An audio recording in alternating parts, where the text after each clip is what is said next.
Now, the Alternative for Deutschland Party, or AFD in Germany, are riding high in the polls and may become the second largest party in the upcoming federal elections in Germany. Leader Alice Vidal said that if the AFD were to win power, they would initiate large-scale repatriation of foreigners, tear down all wind farms, and shut down gender studies courses, as well as kicking out woke professors at university. Other policies announced include the closing of Germany's borders, resuming buying gas from Russia, quitting the Paris climate deal, and exiting the euro. So are the AFD dangerous extremists or common sense patriots addressing Germany's economic, social, and integration problems? Let's get the views of lecturer, political commentator, and head of the Centre for Applied History at the MCC Budapest, Ralph Schoellhammer. Ralph, guten Tag. Guten Tag, Mark. Fantastic to be with you. Thanks so much for having me on. Ralph, let's start with the rise of the AFD in Germany. Why are they so popular? Well, I think a good starting point is to get a few of the facts straight. The first one I would like to mention is, how does the AFD see itself? I think many of your viewers probably have heard about the conversation that Alice Weidel had with Elon Musk. She also did a very long interview with Bloomberg a couple of months back, and in her description, and she's the leading candidate, as you just mentioned in the introduction, she says that the AFD is a libertarian conservative party.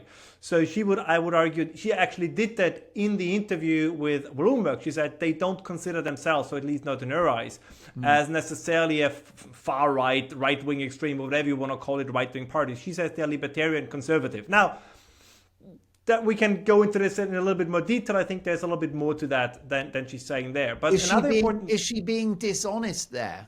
Is she no, I don't think so. The true intent of the party? No, I don't think so. That's the thing. So there are some members of the AFD, which I guess we would describe more, as you said also in the introduction, as kind of right-wing, nationalist, patriotic. But I want to immediately add, whether that is a bad thing is something we have to discuss in greater detail. Because when we hear, and I know that many of your viewers certainly have the same experience, when we say far right, we're not just describing a political position. Very often there is an underlying value judgment. Far right equals bad. I'm no longer so sure about that, right? Because if society has moved so far to the left, you need a counterweight, which then by definition has to be far right. So many of the things that she's proposing are very much common sense. But a last point that is very important, when she had this conversation with Elon Musk, you had all these tweets that were saying from American politicians, oh, be careful, the AFD is the successor party to the Nazi party. That's complete nonsense. The AFD was founded by a somewhat very smart yet obscure economist in 2007, 2008 as an answer to the Euro crisis. And the name Alternative for Germany came into existence because during the Euro crisis, and when there were ongoing debates how the future economically of Europe should look like, Angela Merkel said her famous sentence that there is no alternative, right? The way it is just how it is and nothing can change. And this is why the party adopted the name Alternative for Germany, because they positioned themselves to the right, that is correct, but mostly in an economic sense, to Angela Merkel. There is no Nazi past of that party. Now, as I like to say, are there neo-Nazis in Germany? Is there a fringe in Germany that most likely is supporting the AFD? Yes, that is correct. But you can make the same claim about every left-wing party. If you're a nutjob green environmentalist, you probably vote for the Green Party. But that doesn't mean, well, not in its entirety, that the entire Green Party consists of, nutjob environmentalists. And if you look at Alice Weidel, whatever one can criticize about her, and there is quite something I think that we can also talk about in a more critical light. But she's a lesbian woman married to a lady from the Philippines. I think they have 2 adopted children, if I'm not mistaken. As I said, she herself calls the party a conservative libertarian party. That, I'm sorry, this is not the second coming of Hitler. I'm very sorry. I know that the headlines are probably, the clickbait works better if she would be, but she simply isn't.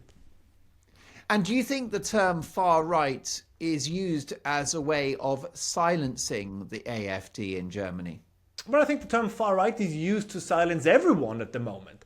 I mean, they used it for Trump, they used it for reform, they used it in, I think, parts of the Tories were labeled as being far right. It's just the kind of the term du jour at the moment, that everybody who goes against the mainstream is being labeled as far right. And as I said initially, we can quibble, and we come to this in a second, we can quibble about the terms left and right. There is a movement that says, forget left and right. They no longer have any meaning. I don't think that's entirely true. I think the problem is we try to squeeze too many things into the left and right box that don't belong there. It's interesting with the AFD that you said actually the origins were quite economic, a perception that Germany is bankrolling the rest of the EU, much to the disadvantage of German citizens, which is why I understand one of the policies is to exit the euro. But what about that policy of remigration? It's been controversial for the AFD. What exactly would remigration involve? Do we know? Yeah, it's very similar to what Donald Trump is suggesting in the United States, right? He's now softening his stance, and so is his deportation czar, Tom Homan, when they say, well, of course, we're not going to just take everybody who's in the country illegally, but we're going to start with criminals. We're going to start with people who have violated serious laws. Then, of course, we also try to stem the flood of people that try to come in. And this is exactly the same thing that would happen in Germany with the AFD. One must not forget, the AFD would, if they should ever make it into government, unless this changes significantly, they would not rule alone. They would have to have a coalition partner. And the other thing is, again, they have always been very outspoken about this.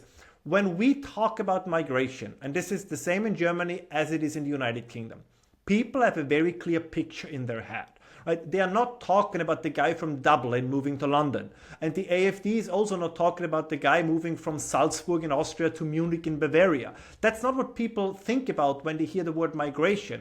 They think mostly, and justifiably so, about mass migration from non-Western cultures. Right? That's the kind of migration that most people, again, justifiably so, have troubles with, because that kind of migration is altering the cultural and social cohesion of these countries. So if the nature of the population changes, the attitudes change, the culture changes, and ultimately also I think the economic outcomes are going to change.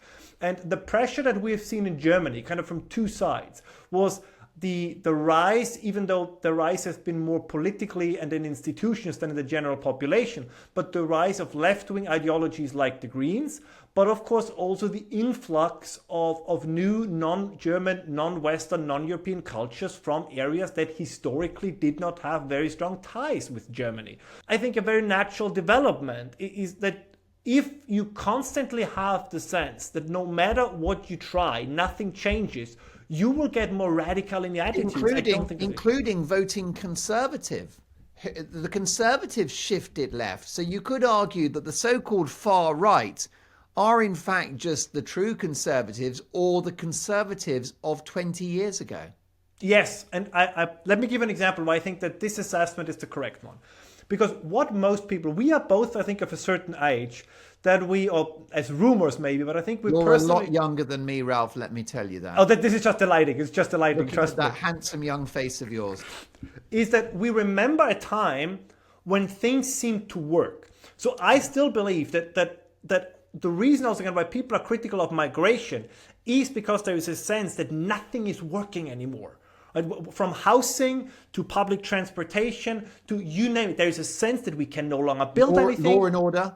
Yeah, precisely. Security, we can't, things are no longer working in the way we're used to. And in that sense, that's why you're correct. The contemporary right is not a revolutionary movement that wants to build something entirely new. They're also not, let's call it, reactionary movement in the sense that they want to go back to an imagined past. I think many of them just want to go back. I often read, they want to go back to the 60s and 70s and 50s. But let's be completely honest, with the exception of some areas, those were times when things were actually still... I was just looking up the dates in regards to Angela Merkel's time as Chancellor. And I think, Ralph, it was in 2015 that she pretty much opened the borders to upwards of 1 million Syrian refugees. She said refugees are welcome in Germany, perhaps atoning for German history. Who knows what motivated it, or empathy perhaps. But to what extent is Angela Merkel responsible for the surge in support for the AFD and her policies? Oh, the AFD is her creation. I mean, if you don't like the AFD, you could argue that the AFD is the monster, but then Angela Merkel most definitely is the Dr. Frankenstein who enabled it. I mean, this is something it only became clearer over the last couple of years, but the 16 years of Angela Merkel were an absolute catastrophe for Germany in many respects. Well, economic decline, social division, Britain left the EU on her watch, and of course, a ridiculous energy policy, cancelling nuclear projects and embracing the Green Revolution, all of which has destroyed Germany. No, she was, and Alice Weidel said that in the interview and the conversation with Musk. In my defense, I wrote it in an article, weeks and months before Miss Weidel said it.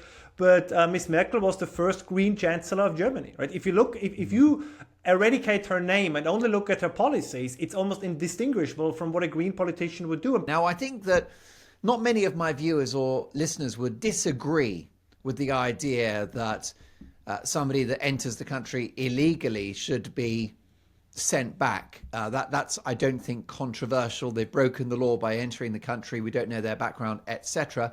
And also foreign criminals. I mean, I think there are currently 10,000 foreign criminals in prison in the United Kingdom. Why are they here?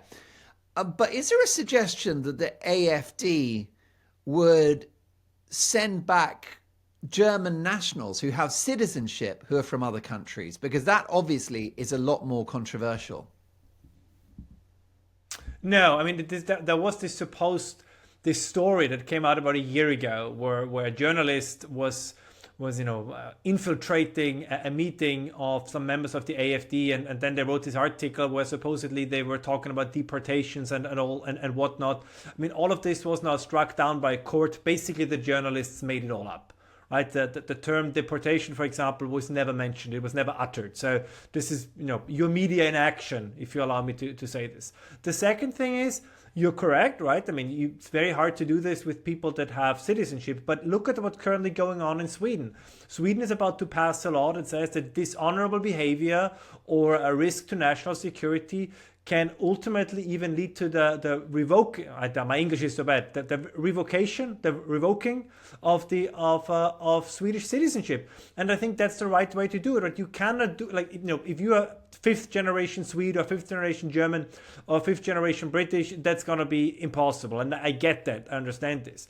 But if you got your British passport yesterday, and then you behave in a way that clearly shows that you neither identify nor have any sense of allegiance to the United Kingdom and its culture and its civilization and its traditions, of course you should be able to take it back. It's a gift, right? It's a privilege. If you go to another country and that country grants you not just the right to stay there, but actually makes you part of the social contract, makes you a member of their state, gives you citizenship. That's a tremendous honor, and if people cannot handle that honor, if they abuse it, they shall use it. They shall lose it. And briefly, Ralph, because the clock's against us, and I know you have to go. Is there a danger of throwing the baby out with the bathwater? Because and we all know that a degree of immigration adds diversity to any country. I mean, Britain is a big melting pot over centuries. Is there a danger that support for the AFD and other such organizations, political parties, is, potentially anti-immigrant in sentiment, or even veering into racism? Is that a risk? No, and I can give you the two of us are the perfect example for this. I've been I'm very grateful. I always am very grateful when I come to the UK, and I'm very grateful for my British audience. But I'm a foreigner.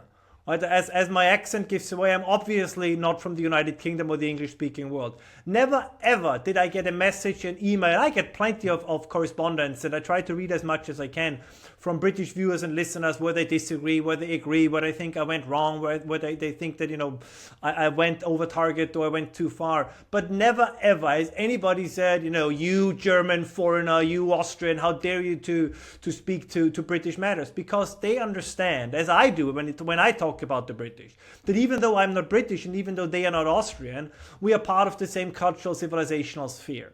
So there is plenty of migration to go on, and everybody from the AFD to Reform to Le Pen, you name it, would accept it within our civilizational, group of countries, if you want. So this is what I said initially in our conversation. People don't mind migration if it's migration that then assimilates into the dominant culture.